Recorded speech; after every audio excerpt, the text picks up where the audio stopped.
ಮುಖ್ಯಮಂತ್ರಿಯಾದ ಬಳಿಕ ಪ್ರಥಮ ಬಾರಿಗೆ ತುರುವೇಕೆರೆ ತಾಲೂಕಿನ ಮಲ್ಲಘಟ್ಟ ಕೆರೆ ಶ್ರೀಗಂಗಾ ಕ್ಷೇತ್ರಕ್ಕೆ ಮುಖ್ಯಮಂತ್ರಿಗಳಾದ ಡಿಕೆ ಶಿವಕುಮಾರ್ ಅವರು ಭೇಟಿ ನೀಡಿದ್ದಾರೆ.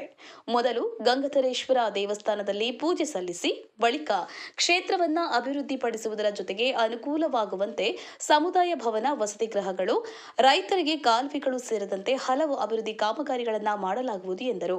ಮಲ್ಲಘಟ್ಟ ಕೆರೆ ಹಾಗೂ ಗಂಗಾಧರೇಶ್ವರ ದೇವಾಲಯ ನಮಗೆ ವಿಶೇಷ ಭಾವನಾತ್ಮಕ ಸಂಬಂಧವನ್ನು ಹೊಂದಿರುವುದರಿಂದ ಈ ಕೆರೆಗೆ 3-4 ಬಾರಿ ಭೇಟಿ ನೀಡಿದ್ದೇನೆ.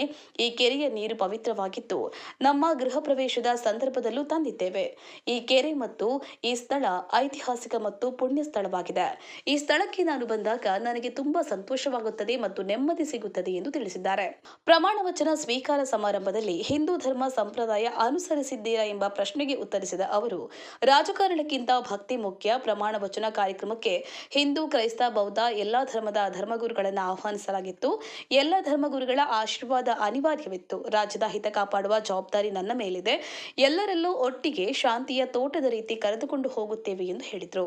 ಈ ಸಂದರ್ಭದಲ್ಲಿ ಶ್ರೀ ಗಂಗಾಧರೇಶ್ವರ ಆಡಳಿತ ಮಂಡಳಿ ಸದಸ್ಯರು, ಶಾಸಕರಾದ ಕೃಷ್ಣಪ್ಪನವರು, ಷಡಕ್ಷರಿ, ಕಾಂಗ್ರೆಸ್ ಮುಖಂಡರುಗಳು, ಕಾರ್ಯಕರ್ತರು ಉಪಸ್ಥಿತರಿದ್ದು ಶುಭ ಕೋರಿದರು. ಕೇಶವ ಕೊಳಘಟ್ಟ, ತುರುವೇಕೆರೆ. ಜೈ ಭೀಮ್ ನ್ಯೂಸ್ 24x7. ಇದು ಬಹುಜನರ ನ್ಯಾಯಕ್ಕಾಗಿ.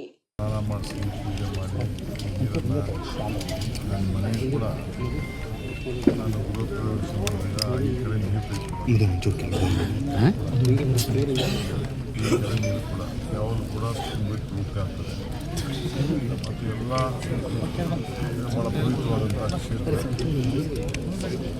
ಭಾಳ ಚೆನ್ನಾಗಿ ಈ ಜಾಗನ ಜಾಸ್ತಿ ಬಂದ ಸಿಗ್ತಾ ಇದೆ. ಸುಮಾರು ಹಿಂದೆ ಎಲ್ಲ ಈ ಭಾಗದಲ್ಲಿ ಸುಮಾರು ಹೆಚ್ಚು ಕಮ್ಮಿ ಒಂದು 35 ಕೋಟಿ ರೂಪಾಯಿ ವಿವಿಧ ಕಾಮಗಾರಿಗಳನ್ನ ಈಗಾಗಲೇ ತೆಗೆದುಕೊಂಡಿದ್ದಾರೆ. ಕಷ್ಟಪಟ್ಟೆಲ್ಲ ಸಿಕ್ತಂಥ ಸಂದರ್ಭದಲ್ಲಿ ಎಲ್ಲ ಹೋಗ್ತಾರೆ. ಎಲ್ಲ ಧರ್ಮದವರು ಭೂಮಿ ಪೂಜೆ ಮಾಡ್ತಾರೆ. ಭೂಮಿ ಪೂಜೆ ಮಾಡಿ ಯಾರು ಸಿಗ್ತಾರೆ?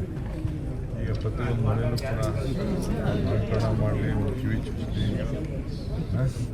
ಏನೇ ಒಂದು ಹೆಸರು ಏನೇ ಮಾಡಿದ್ರು ಕೂಡ